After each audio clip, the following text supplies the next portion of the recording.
Hey, how are you? I'm good, how are you? I'm talking about a Year 7 girl named Kayla. I just realised she's not coping well with the content. Is there any similarities? Yeah, I've noticed she's really involved with not being able to keep up with all the maths work. I believe that she enjoyed math and science. Is there any strategy you think that we can help get back to loving it? Yes. Let's talk in private. Yes, we'll discuss this soon. I got one of the students in my class, Kayla. She's in Year 7 and she's a really talented athlete. I was just wondering if she excels in arts classes. Yeah, I was just going to say the same thing. Like, she's in my visual arts class and she's doing really well. Like, all the students kind of like ask her for help and ask her for assistance, and all that works really good. So I've got a few interventions if you want to come together later. Yeah, sweet. I'll see you then. We've called this meeting today, Kayla, because we have noticed a few things in your education that are starting to trouble us. I've noticed in my maths class that you've started to forget class content.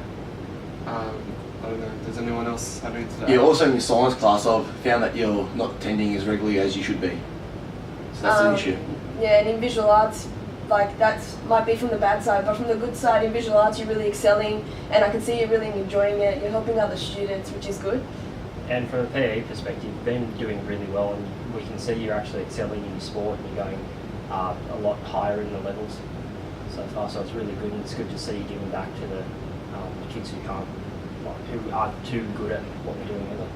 Alright, so we've come up with a few ideas to assist you in your education, a few things we think that might help you. So my strategy is differentiate curriculum. So instead of learning about photosynthesis in term 2, we're going to put that back to term 3 and bring in stuff like as nucleus and cells that's more visual in term 2 to help you become engaged. This experiment today we'll call nucleation. This is his Mythbusters presenting the experiment itself. Is what's called nucleation. Basically, the idea is that the surface of the candy is covered with microscopic pit. So research by Tomlin shows a similar situation to which Kayla is in right now. So she's disengaged, she's not turned up to school. Well, they suggest that using a differentiated curriculum actually makes learning more appealing to you and to the students, and it will make it more effective in engaging Kayla and bringing her back to school. So the strategy I've got for you, Kayla, is a dance program where you can show off your creativity, and it's only once a week. You can work at your own pace. It's just a basic routine with your own music. How does that sound?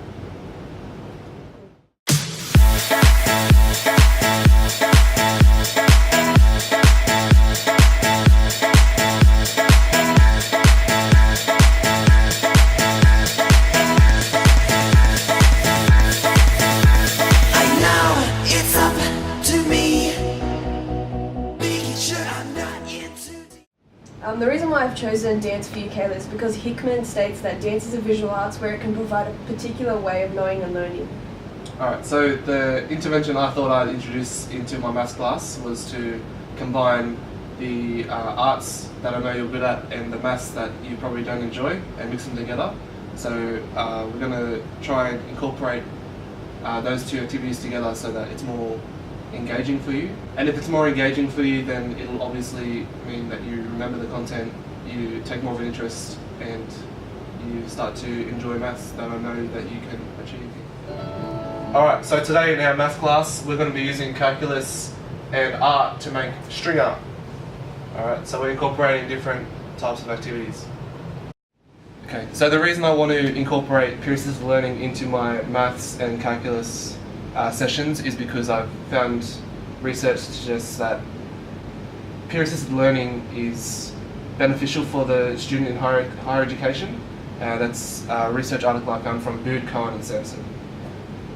Okay, so I'd like to implement a peer mentoring program for you, Kayla. What that's going to do is you're going to have a student who's at least 2 years older than you, mentoring you throughout with the courses that you find a bit more challenging. So what that'll do is hopefully that'll give you some more friends who are on the right sort of path to help you with your studies, and also it'll give you a goal-centered and outcome-focused friendship rather than hanging out with people who are sort of the bad crowd, and hopefully that'll get you back into your studies.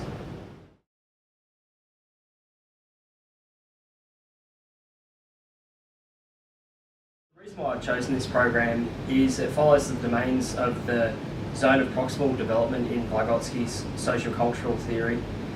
being guided by more of a competent peer, using a peer mentor as Willis et al. Calls it, cross-age peer mentoring, it enables students to enhance social relationships, develop cognitive skills and promote identity development. So that'll be really good for you, Kayla. So let's meet up in a few weeks and we'll see how all this is going. Beautiful. 3 weeks later. Alright, so thanks for meeting up again. It's been a few weeks. How's all that intervention going?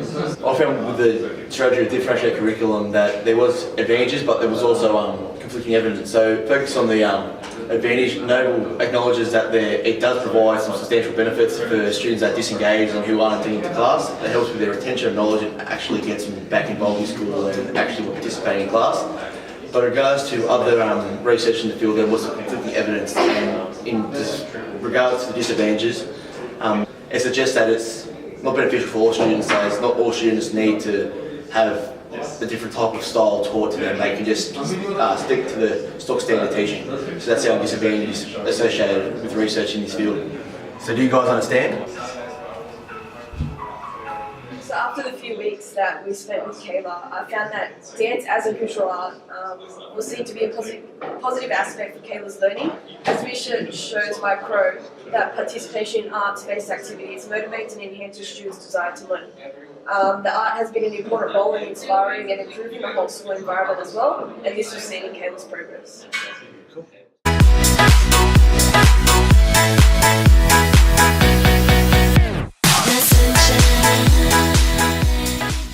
I've really noticed an improvement in Kayla's retention of her knowledge in maths. The peer tutoring or peer assisted learning that's been taking place in class with the combination of maths and art subjects together has really benefited her. I've done some more research and I've found a meta-analytic review of peer assisted learning, and it essentially just says that it's an effective intervention for all students regardless of age, gender, if they're disability or not, so it's something we can implement for other students. So using calculus and geometry with Stringer, this is what Kayla was able to produce. So through more research, I found that Rhodes supported the use of peer mentoring as an effective way to challenge and stimulate young people by utilising creative thinking, problem-solving processes, and generating teachable moments. I believe this would have been good for Kayla, as it may have renewed her interest in science and maths and critical thinking.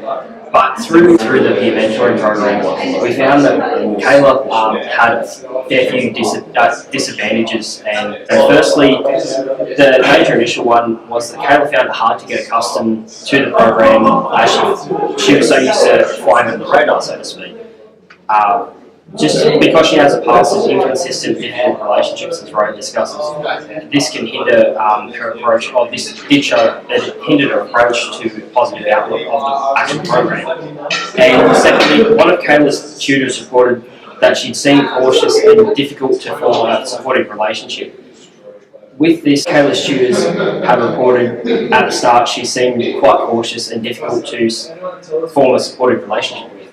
This can either be attributed to unsuccessfulness of her first tutor, or as Baldry and Hatman discuss, it could have been linked to her antisocial behaviours. Baldry and Hatman also then stress that the need to ensure both mentor and mentee are able to form a supportive relationship. I believe that these were some of the biggest factors that hindered Kayla in doing quite well with this program.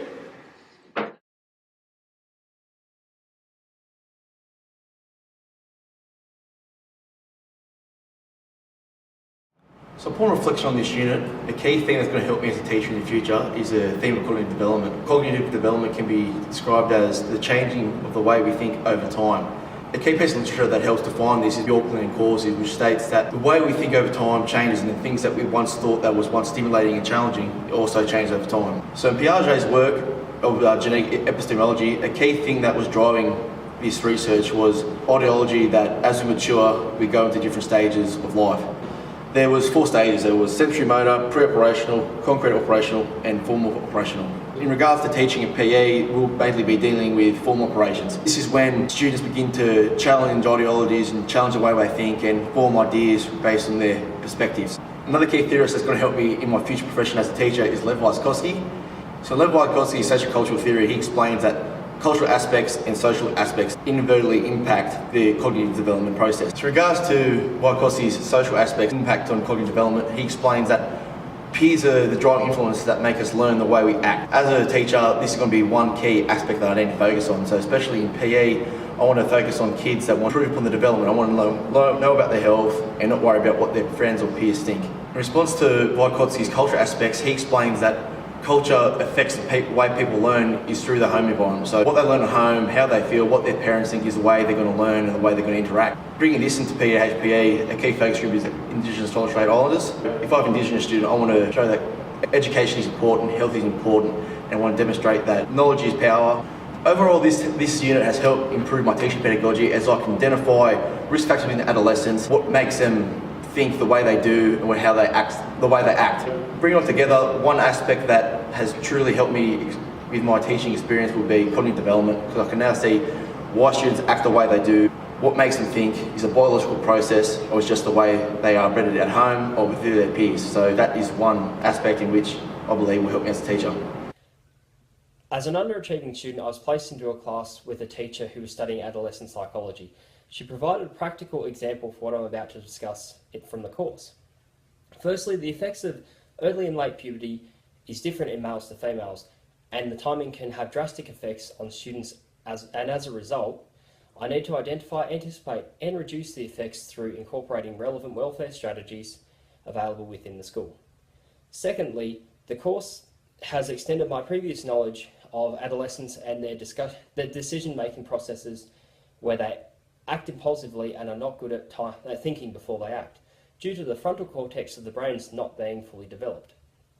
Therefore, understanding, anticipating and managing adolescent behaviours needs to take place. I plan on including this in my lesson plans. This type of behaviour can be explained by Steinberg's workings of risk associated to hot cognition and the socio-emotional centre hijacking the decision-making process. This can be also linked to Gede's discussions of cognitive control systems and the negatives associated with taking risks.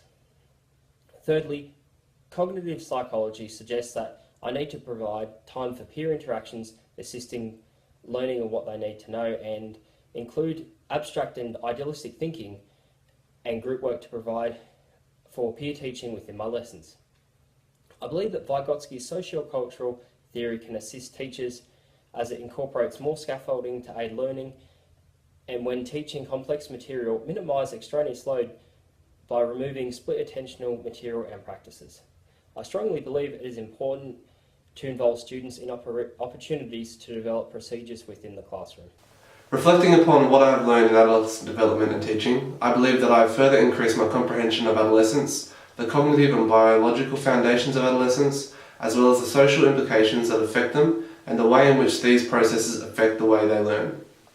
My overall teaching strategies have been informed by the varying theories and concepts discussed in the unit.